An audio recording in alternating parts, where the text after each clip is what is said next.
Physics के DG channel में आप सभी लोगों का स्वागत है। जैसा कि यूपी बोर्ड 2024 के अनसॉल्व्ड में 4 अनसॉल्व्ड के फिजिक्स के न्यूमेरिकल्स एंड हो चुके थे।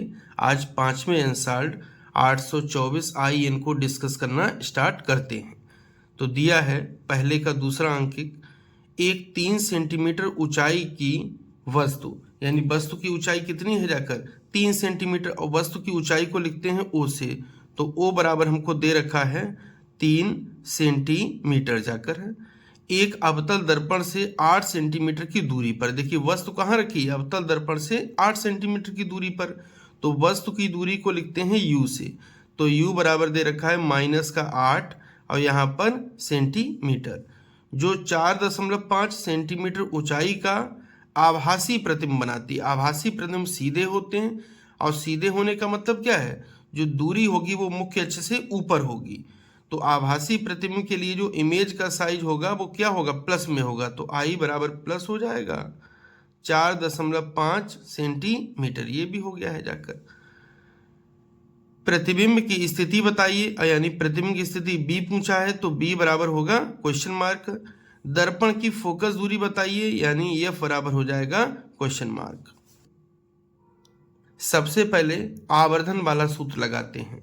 तो एक चीज ध्यान रखेंगे, आवर्धन का जो सूत्र होता है एम बराबर जाकर वो दर्पण के लिए होता है माइनस वाला, यानी माइनस का बी अपान में यू और बराबर में हो जाएगा आई अपान में ओ जाकर। अगर यहीं पर लेंस होता तो यहाँ पर प्लस आवर्धन का सूत्र आता। ठीक है, तो आगे बढ़ते हैं। माइनस बी का मान कितना दिया है, बी हमको कैलकुलेट करना है, ऐसे ही रहेगा। यू का मान -8 दिया है, यहाँ पर आ जाएगा। आई का मान कितना दिया है, 4.5 दिया है। ओ का मान दिया है 3 दिया है। तो इससे इसको काटेंगे तो आ जाएगा 1.5 जाकर, ये माइनस से माइनस कट जाएगा। तो बी बराबर आ जाएगा 1.5। देखिए ये यहाँ पर भाग में इधर किस में जाएगा, गुणा में। 1.5 गुणा में 8 जाकर 12.0 सेंटीमीटर, या फिर बी बराबर हो जाएगा 12 सेंटीमीटर जाकर। अब लगाएंगे यूबीएफ वाला सूत्र, और यूबीएफ वाला सूत्र दर्पण के लिए होता है प्लस में जाकर है, अगर आवर्धन माइनस में है। तो 1 अपान में बी का मान कितना है 12 सेंटीमीटर, तो यहाँ पर 12 रख लिए हैं जाकर, प्लस 1 अपान यू का मान कितना है -8 और बराबर में है 1 अपान में एफ जाकर है। ये 1/12 हो गया है, ये यहाँ वाला माइनस बीच में आ जाएगा, तो माइनस का 1/8 हो गया है, बराबर में 1/एफ हो जाएगा। एलसीएम लेंगे तो हो जाएगा 12 गुणा में 8, और यहाँ पे पहुंच जाएगा 8 माइनस का 12 बराबर में 1/एफ हो जाएगा। 8 में से -12 जाएगा तो बचेगा -4, और यहाँ बचेगा 12, यहाँ पर 8, और ये रहेगा 1 अपान में एफ जाकर। तो काटेंगे एक बार, यहाँ पे काटेंगे तो 2 बार, 12 दूनी 24। तो आगे हल जब करेंगे जाकर तो माइनस का 1/24 है, बराबर में 1/एफ है।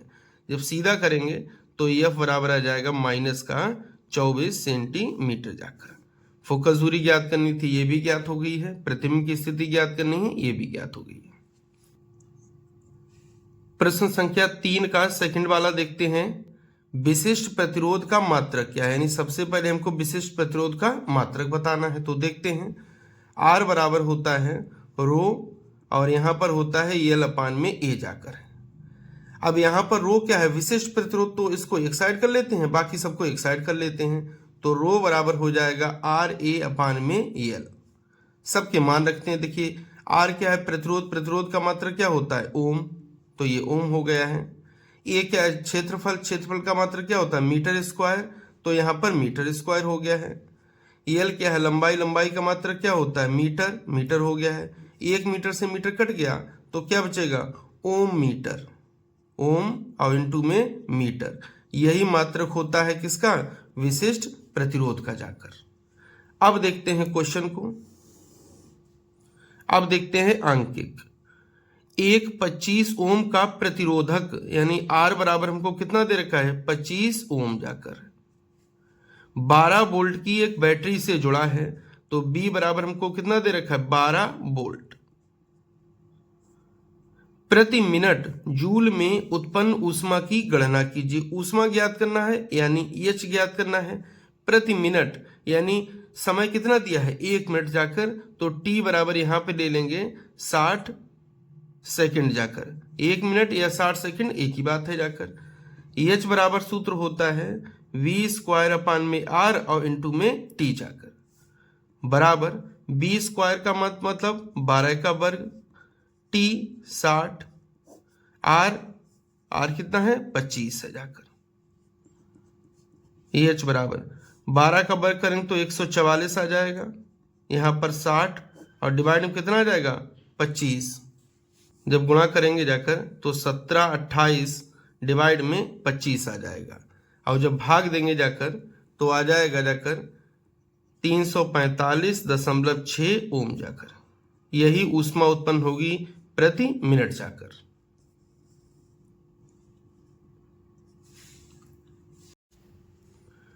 प्रश्न संख्या 4 दिया है, नीचे दिए गए परिपथ चित्र में 10 ओम, 40 ओम, 20 ओम, 30 ओम और 60 ओम के 5 प्रतिरोध दिखाए गए अनुसार 18 वोल्ट की बैटरी से जुड़े हैं जाकर। देखिए ये 10 ओम है, 40 ओम, 20, 30 और 60 ओम है जाकर। 18 वोल्ट की बैटरी से जुड़े हैं जाकर।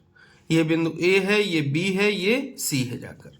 गणना कीजिए। गणना किसकी करनी है? परिपथ का कुल प्रतिरोध। सबसे पहले तो कुल प्रतिरोध हमको बताना है। दूसरा परिपथ में प्रवाहित कुल धारा, ये भी हो जाएगा। बिंदु ए तथा बी के बीच, ये ए है तथा बी के बीच विभवांतर ज्ञात करना है जाकर। तो सबसे पहले देखते हैं, यहां से धारा चलेगी, यहां से धारा जाएगी तो 2 हिस्सों में बट जाएगी, यानी ये दोनों किस क्रम में? समांतर क्रम में। फिर ये धारा 1 होगी जाकर, और 1 होने के बाद अब की बार कितने हिस्सों में बटेगी? 3 हिस्सों में जाकर बटेगी यहाँ पर। तो ये तीनों किस में? समांतर क्रम में। ये जब दोनों समांतर क्रम में जोड़ लेंगे, ये तीनों समांतर क्रम में जोड़ लेंगे, बाद में एक यहां से बनेगा, एक यहां से प्रतिरोध बनेगा जाके। वो दोनों किस क्रम में होंगे? श्रेणी क्रम में। तो पहला देखते हैं, 10 ओम तथा 40 ओम समांतर क्रम में हैं। अब समांतर क्रम में सूत्र क्या होता है? तो हो जाएगा 1/R1 बराबर 1/10 और प्लस में 1/40। तो एलसीएम हो जाएगा 40 और यहाँ पर आएगा 4 प्लस में 1 जाकर, यानी 5/40 हो जाएगा। जब सीधा करेंगे तो R डैश बराबर आ जाएगा 40/5। काट देंगे तो कितना आ जाएगा? 8 ओम जाकर, यानी R डैश बराबर कितना हो जाएगा? 8 ओम।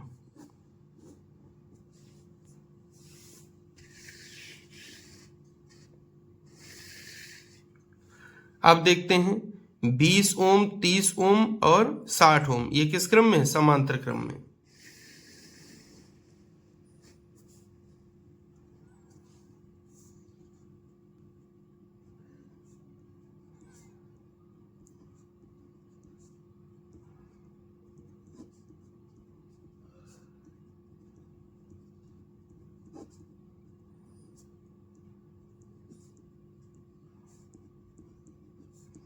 वन अपान में R2 बराबर हो जाएगा 1/20 प्लस में 1/60 और प्लस में 1/30 जाकर।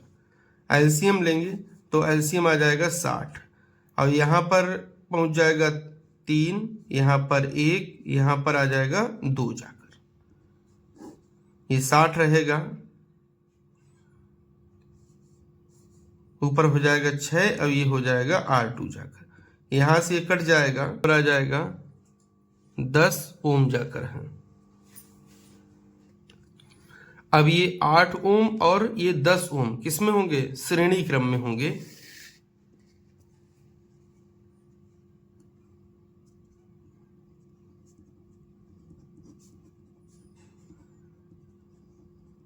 श्रेणी क्रम में है। अब श्रेणी क्रम में है तो तुल्य प्रतिरोध कितना आ जाएगा? 8 प्लस में 10 बराबर हो जाएगा 18 ओम जाकर। ठीक, ये ज्ञात हो गया। अब क्या ज्ञात करना है? परिपथ में प्रवाहित कुल धारा। तो ओम के नियम से चलते हैं, तो ओम के नियम से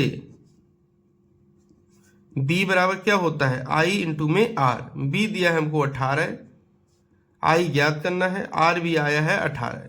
जब काट देंगे तो I बराबर आ जाएगा 1 एम्पियर। अब देखते हैं A और B के बीच विभवांतर, A और B के बीच विभवांतर। तो विभवांतर के लिए वही सूत्र रहेगा, B बराबर IR। तो I का तो मान हमको पता है 1 एम्पियर आया है, कुल धारा कितनी है 1 एम्पियर। अब ये हमको ज्ञात करना कि A और B के बीच में तुल्य प्रतिरोध कितना है। तो A और B के बीच में जो तुल्य प्रतिरोध आया था जाकर, वो आया था 8 ओम जाकर। तो यहाँ पे लिखेंगे BAB बराबर हो जाएगा I, और ये लिखेंगे RAB। I का मतलब जो कुल धारा है वो कितनी है 1 है। RAB का मतलब A और B के बीच कुल प्रतिरोध, तो A और B के बीच कुल प्रतिरोध कितना आया था 8 जाकर। तो हल करेंगे तो हो जाएगा 8 वोल्ट जाकर, यानी BAB A और B के बीच जो विभवांतर होगा वो कितना होगा 8 वोल्ट होगा। इसी के साथ यह सेट एंड होता है।